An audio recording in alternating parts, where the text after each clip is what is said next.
Hello বন্ধুরা, কেমন আছো? আশা করছি সবাই ভালো আছো আর আমিও খুব ভালো আছি। আজকে একটা নতুন ব্লগে তোমাদের অনেক অনেক স্বাগত জানিয়ে আজকে ব্লগটা শুরু করছি।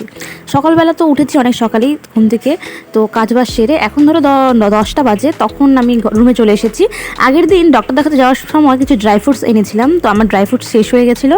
আগে যেরকম আমি ভাগ ভাগ করে ড্রাই ফ্রুটস আনতাম, এখন কিন্তু একবারেই কিনে নিয়ে এসেছি। একটা প্যাকেটের মধ্যে যতগুলো থাকে সবগুলো নিয়ে এসেছি। আর এই বারবান বিস্কুটটা না খুব ভালো লাগে খেতে, জানো তো, তাই এই বারবান বিস্কুটটা নিয়ে আসলাম। বিভিন্ন রকমের বিস্কুট ট্রাই করলে খেতেও ভালো লাগে, একঘেয়েমি না, সব বিস্কুট খেতে ভালো লাগে না। তারপরে চলে এসেছি রান্নাঘরে। প্রতিদিন তো ডিম দিয়ে তরকারি খাই, কিন্তু আজকে ভাবলাম ডিমের অমলেট করে তারপরে তরকারি বানিয়ে খাই। যেহেতু আমি রান্না করবো না, শাশুড়ি মাই রান্না করবে, কিন্তু আমি দেখো একটু হেল্প করে দিচ্ছিলাম। আগে জানো তো, আমি না ডিম খেতে একদম পছন্দ করতাম না মেয়েবেলাতে। বিয়ের পরেও সেভাবে পছন্দ করতাম না, কিন্তু একটা জিনিস লক্ষ্য করলাম, প্রেগনেন্সিতে কিন্তু আমার ডিম খেতে একদম অসুবিধা হয় না, বা বেশ ভালোই লাগে ডিম খেতে। আর আগে আমি একদম ডিম খেতাম না, ডিমের গন্ধ আমার একদম ভালো লাগতো না, সেটা সেদ্ধ হোক, অমলেট হোক, আর যাই হোক না কেন। আর এখন কিন্তু ডিম খেতে আমার একদমই অসুবিধা হয় না, ডিম আমি খাই। সকালবেলা করে সেদ্ধ খাই একটা করে, আবার তরকারি টরকারি রান্না হলেও কিন্তু খাই। আজকের ভিডিওর টাইটেল আর থাম্বনেল দেখে নিশ্চয়ই বুঝতে পেরে গেছো কিসের উপর ভিডিওটা করতে চলেছি। তো আগে বলে নিই যে আমি আস্তে আস্তে সবটাই তোমাদের সাথে শেয়ার করব। আর সবসময় তো শরীর ভালো থাকে না, যার জন্য আমি রেগুলার ব্লগ দিতে পারছি না। তার জন্য কিন্তু তোমরা একটু ম্যানেজ করে নিও, আমার পাশে থেকো প্লিজ। আর ডিমগুলো ভাজা হয়ে যাওয়ার পরে দেখো আমি এখানে ঘিমা শাক ভেজে নিচ্ছি। এই ঘিমা শাকের বড়াটা খেতে না মারাত্মক টেস্ট লাগে, জানো তো। তো একজন দিয়ে গেছে, তো ভাবলাম যে সকালে বড়া করে নিই, তাহলে খেতে খুব ভালো লাগবে। গরম গরম ভাতের সাথে গরম গরম বড়া খেতে কিন্তু মারাত্মক লাগে। তারপরে কিন্তু দেখো আজকে আমার ব্রেকফাস্ট কি সকালে যেটা আমি খাই, সকালে ভাত, বড়া নিয়েছি, পটল ভাজি নিয়েছি, ওই ডিমের তরকারি নিয়েছি, আর চচ্চড়ি নিয়েছি।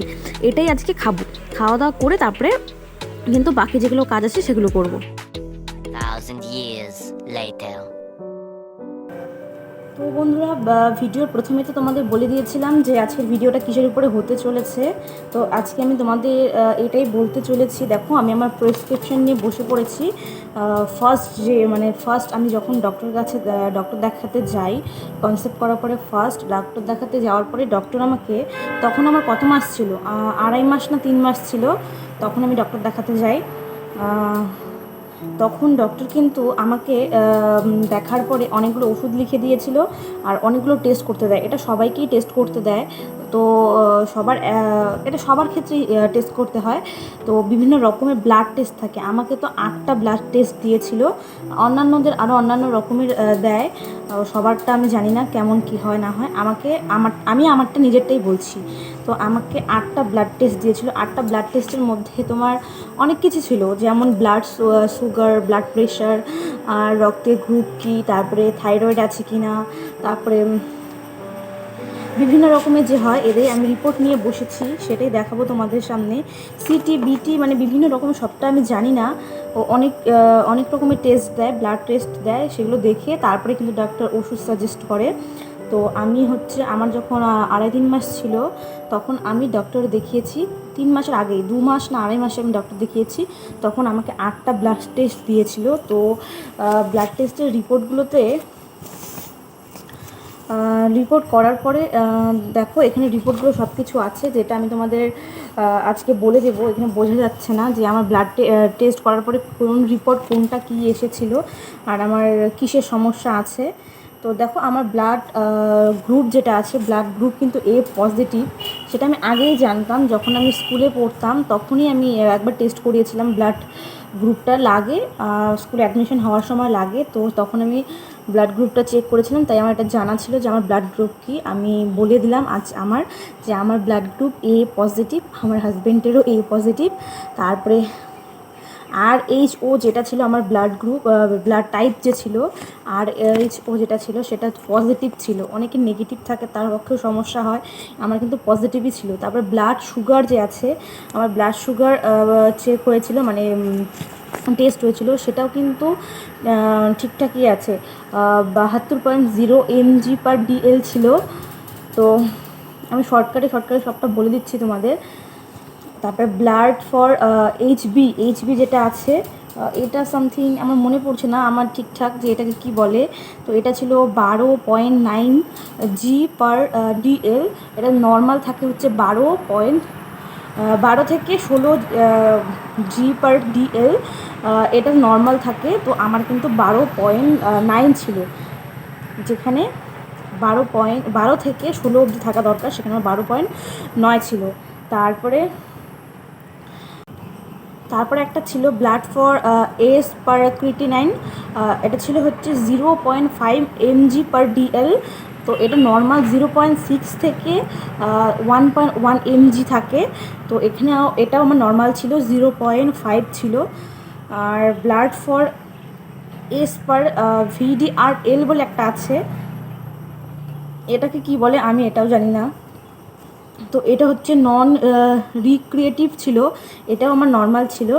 তারপর হচ্ছে blood for as per HbS/Ag, এটা আমার নেগেটিভ ছিল, এটা আমি জানি না কি, এটাও নেগেটিভ ছিল। ব্লাড ফর BT যেটা ছিল সেটা হচ্ছে, এটা মনে হয়, আমি জানি না ঠিক, এটাকে বুঝি ইসে বলে, তোমার হচ্ছে থাইরয়েড বলে।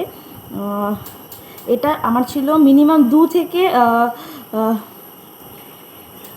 14, হ্যাঁ 2 থেকে 14 ছিল। এটা নর্মাল 2 থেকে 5 অবধি থাকে, কিন্তু আমার এটাই বেশি ছিল। আমার হচ্ছে 2 থেকে 5 অবধি থাকে, সেটা আমার 2 থেকে 14 হয়ে গেছিলো। আর ব্লাড ফর CT যে আছে, এটা আমি জানি না এটা কি, এটাও মিনিমাম 3 থেকে 5 থাকা দরকার, সেখানে আমার কিন্তু 5 থেকে 11 থাকা দরকার, সেখানে কিন্তু আমার 3 থেকে 5 অবধি ছিল। তো এটাও নর্মাল আছে, কিন্তু আমার বেশি হয়ে গেছিলো BT, এটা মনে হয় এটা হচ্ছে থাইরয়েড, কারণ আমি থাইরয়েড ওষুধ খাই। সবগুলো রিপোর্ট দেখার পরে মনে হলো আমি যেটার ওষুধ খাই সেটাই, এটা হচ্ছে BT, এটা হচ্ছে থাইরয়েডের।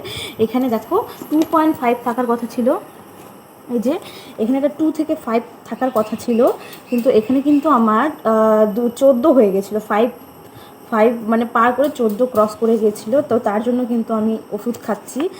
আর আমার থাইরয়েড ধরা পড়েছে, যে সমস্যাটা ছিল এটা থাইরয়েডের জন্যই, থাইরয়েড ধরা পড়েছে। তো সেই জন্য ডক্টর বলেছে বেশি না, অল্প একটু বেড়েছে, যার জন্য আমাকে কন্টিনিউ ওষুধ খেতেই হবে। ডেলিভারি হওয়ার পর অবধিও আমাকে ওষুধ কতদিন খেতে হবে, 1 মাস 2 মাস হয়তো খেতে হবে, তারপরে না খেলেও হবে। কিন্তু প্রেগনেন্সি জার্নিতে আমাকে টোটাল জার্নিতেই আমাকে এই ওষুধটা খেতে হবে। তো আমি থাইরয়েডের ওষুধ খাই, তাছাড়া কোনো সমস্যাই নেই আমার। আর আমাকে একটা আলট্রাসাউন্ড দিয়েছিল, এই প্রথম দেখাতে যখন গেছিলাম তখন একটা আলট্রাসাউন্ড দিয়েছিল। সেই আলট্রাসাউন্ড আমি চেষ্টা করবো তোমাদের সাথে আগে শেয়ার করার, যদি আমি আগে শেয়ার করতে না পারি ডেলিভারির পরে তোমাদের সাথে শেয়ার করব। তো তোমরা নিশ্চয়ই বুঝতে পারলে প্রথমে কী টেস্ট হয়, প্রেগনেন্সিতে ডক্টর দেখাতে গেলে কী টেস্ট করতে হয়, তার মধ্যে কী থাকা দরকার না থাকা, একদম সোজা এখানে থাকে, কত থাকা উচিত তার মধ্যে কত থাকে, একদম তোমরা নিজেরা করলেও বুঝতে পারবে। তো এটাই বলার ছিল আজকে।